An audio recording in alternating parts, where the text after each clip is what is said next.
Você se incomoda com o tamanho do seu queixo? Acha ele um pouquinho menor do que o normal? Ou você acha que o seu queixo ele é maior do que deveria? Acompanhe o nosso vídeo que a gente vai falar hoje sobre mentoplastia. Olá pessoal, tudo bem? Eu sou Marcos Yasuda, especialista em cirurgia bucomaxilofacial. Hoje nós vamos falar sobre mentoplastia. Você já ouviu falar?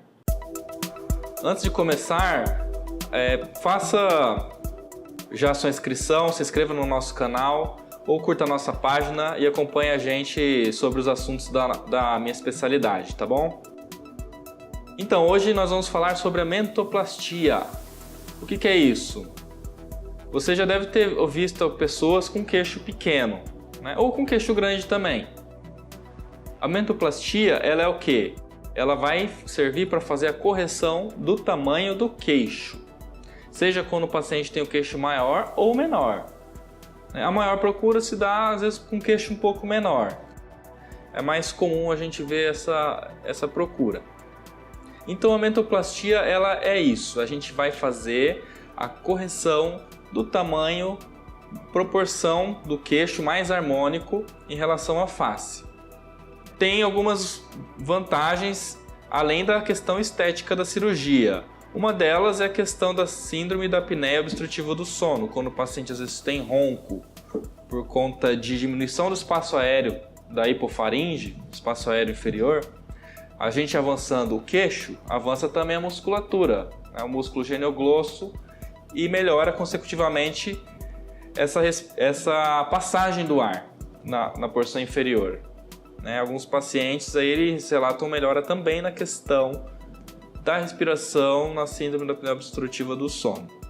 Tá? Então pode não ser só uma questão estética, tá bom? Então vamos lá.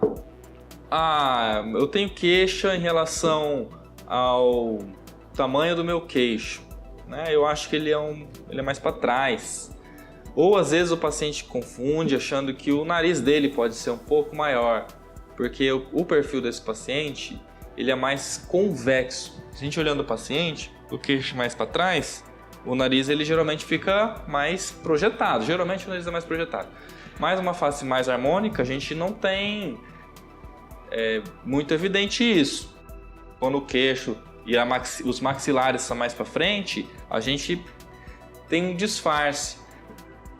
E muitas vezes o queixo para trás pode parecer que às vezes o nariz é maior, né? Então a gente tem essa face chamada de convexa.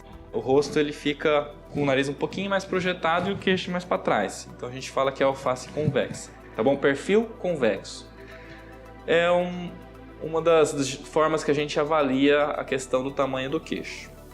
A gente costuma também fazer foto não só de perfil, né? Foto sim, em ângulo também, né, dos dois lados, questão do sorriso também, vedamento do lábio, porque às vezes o paciente também ele precisa não só do avanço, mas do aumento em altura, não só para frente, mas para baixo também. A gente tem umas medidas aí de referência para um perfil mais harmônico, então a gente utiliza essas referências aí de acordo com o biotipo também do paciente, né? Às vezes mulher é diferente de homem. Mulher, a gente tem uma aceitação maior, assim, a gente tem os 3/3 da face, aqui o superior da testa, o terço médio aqui dos olhos e do nariz e o terço inferior da boca. Tá? No geral é a proporção de 1/3, 1/3 e 1/3. Mas o das mulheres, assim, é bem aceitável que seja o terço inferior dos maxilares, o queixo 15% menor, né? Um pouquinho menor, para ser bonito e para ter um perfil bem legal também. Mas isso também vai depender do que o paciente deseja em relação ao tamanho do queixo dele, né? E tem aquele outro lado também. Eu falei quando o paciente tem queixo pequeno, mas tem paciente também que tem um queixo grande. O que às vezes pode acontecer? O paciente também ter o queixo para frente e às vezes ser mais alto e precisar também o quê? Diminuir a altura do queixo. Lembra que eu comentei agora dos terços? Né? Às vezes o terço inferior, a mandíbula é muito grande em altura. No outro vídeo, se vocês não viram, assistam também, sobre o sorriso gengival, a gente falou do comprimento do terço inferior, que às vezes aparece muito dente no sorriso, mas às vezes também a mandíbula pode ser maior. Então, não é só a maxila que é maior, a mandíbula pode ser maior em altura e a gente precisa diminuir essa altura para ficar assim esteticamente bonito, ter um vedamento labial passivo e não fique assim esteticamente desfavorável. Pode acontecer das duas formas, ou o paciente ter o queixinho para trás ou ele ter o queixo para frente e mais alto. Então a gente pode ou aumentar ou diminuir, dependendo da necessidade do paciente, tá bom? E o que também a gente tem que avaliar sempre? A necessidade da cirurgia ortognática, de cirurgia do maxilar também, não só do queixo. A gente sempre avalia isso, a mordida, né? Exposição do dente no sorriso, maxila e da mandíbula, se o encaixe está legal, se o dente está muito inclinado, para a gente ter uma ideia se a mentoplastia, se só a cirurgia do queixo vai ficar razoável. Tem muito paciente que acaba fazendo o tratamento do aparelho compensatório. O que é o compensatório? Lembra quando o paciente precisa operar, mas dá para fazer sem cirurgia, aí ele faz sem cirurgia. Tem um vídeo também que a gente fala sobre a descompensação ou sobre a compensação. Nosso vídeo de planejamento de cirurgia ortognática. Então tem paciente que fez o tratamento compensatório. O que é isso? Ele não operou. Esse paciente ele está com a mordida encaixada e ele não quer usar o aparelho de novo. Ele já fez tratamento compensatório, já alinhou os dentes sem operar, só que às vezes ele ainda ficou descontente depois com a questão do queixo, mas assim não quer fazer o uso do aparelho de novo, acha que o sorriso está até razoável, e só que o tamanho do queixo às vezes incomoda, então a gente pode de repente pensar na cirurgia do queixo, que é a mentoplastia, tá? Seja para diminuir também ou avançar. Porque o caso quando o paciente tem a mandíbula para trás, às vezes o dente fica para frente e fica encaixado certinho dentro do que o tratamento ortodôntico conseguiu colocar. Mas às vezes ele não quer fazer a cirurgia ortognática completa, então algumas vezes ele pode pensar nessa possibilidade de fazer somente a mentoplastia para compensar o tamanho do mento. Tem uma cirurgia também nesses pacientes que a gente faz a cirurgia da base mandibular. Algumas vezes a gente faz aonde? A cirurgia do queixo.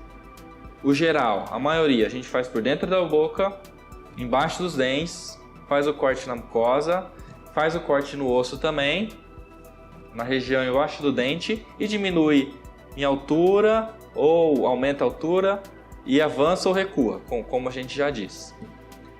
Tem também uma cirurgia que a gente faz por dentro da boca, no mesmo local, só que a gente estende um pouco mais e avança um pouco mais profundo na base da mandíbula. Então a gente consegue ganhar também um pouco mais do perfil aqui lateral. A gente tem essas medidas que a gente faz do queixo, sempre faz, né? Para a gente ter esses parâmetros, para saber se o queixo ele está dentro do tamanho ideal, né? Então a gente pode ter de repente essa opção também de fazer o avanço da base mandibular. Não é tão comum, mas algumas vezes a gente pode indicar também. O mais comum é a gente fazer, que nem eu falei, mais aqui da frente, da parte do queixo. E algumas vezes a gente estende um pouco mais para trás, pelo mesmo corte, mas estende um pouco mais para fazer a base mais completa, a base inteira da mandíbula aqui, a base da mandíbula também, um pouco mais posterior, tá bom? Mas o mais convencional é a gente fazer mais anterior, tá? E essa cirurgia, como que é a recuperação dela? No geral, o paciente vai ter um repouso aí menor do que a cirurgia ortognática, né? Porque a cirurgia ortognática às vezes é a maxila, a mandíbula e o queixo junto. Então vai ser menor o pós-operatório, mas vai exigir aí umas 10 a 14 dias, de 7 a 14 dias. O ideal seria 2 semanas, tá? Para fazer uma recuperação legal. A gente faz uns curativos compressivos também, depois da cirurgia, para não ter muito edema, para diminuir um pouco também a mobilização. E não pode também o paciente ficar puxando muito os lábios por causa dos pontos. Tem que ter muito cuidado com a alimentação, né? Tudo mais pastoso, líquido, tá? Para não ter problema de abrir ponto ou de entrar resíduo lá dentro. Mas geralmente umas 2 semanas, depois ainda vai ter até completar aí um mês e pouco, tem que cuidar ainda da alimentação para não abrir o pontinho, mas depois de 2 semanas já vai dando para voltar assim a atividade de acordo com a profissão também do paciente.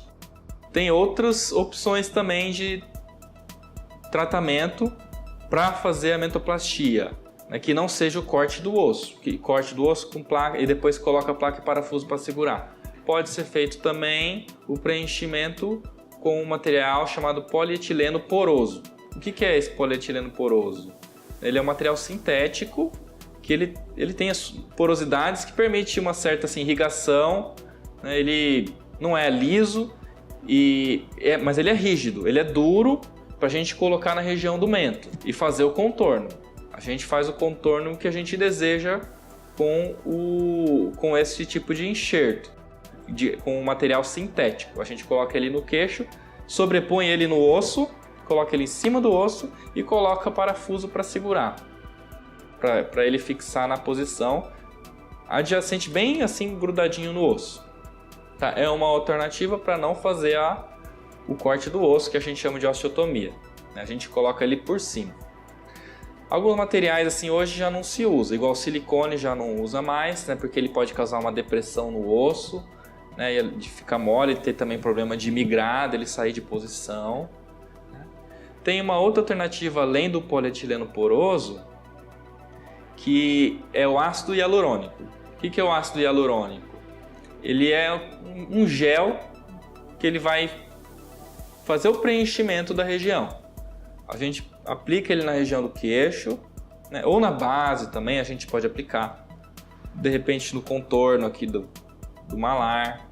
Mas no geral a gente faz aqui no queixo. Para quê? Para melhorar este contorno da mandíbula, né, essa definição. Porém, o ácido hialurônico, ele reabsorve, né, ele vai degradando com o tempo. Questão de 1 ano e meio, a 20 meses, aí, 2 anos, 24 meses, ele regride, ele vai degenerar e vai voltar como era antigamente. Então vai precisar reaplicar de novo. Ele tem um custo médio, né, e tem essa vantagem ou não, né? No caso, vantagem se o paciente tiver um pouco na dúvida, né? De repente ele pode fazer primeiro esse ácido hialurônico para ter uma ideia boa do que ele pretende, né? Apesar de que o avanço do osso é mais estável, assim, vai ser um pouco melhor, mas ele consegue ter uma ideia ali do que ele pode conseguir com o avanço do queixo, né? E do contorno da mandíbula.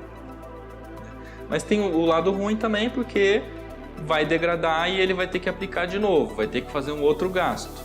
De repente, se o paciente ele já tem uma baixa autoestima, isso já incomoda ele, então seja a mentoplastia a primeira opção para resolver este problema. É isso que, pelo menos, eu indico para os pacientes. A gente vê qual é a queixa principal dele para a gente poder resolver da melhor forma. Se vocês tiverem alguma dúvida, enviem para a gente aí nos comentários, ou escreva na nossa página no Facebook ou no nosso canal no YouTube. Vou estar à disposição de vocês. Um grande abraço. Tchau, tchau.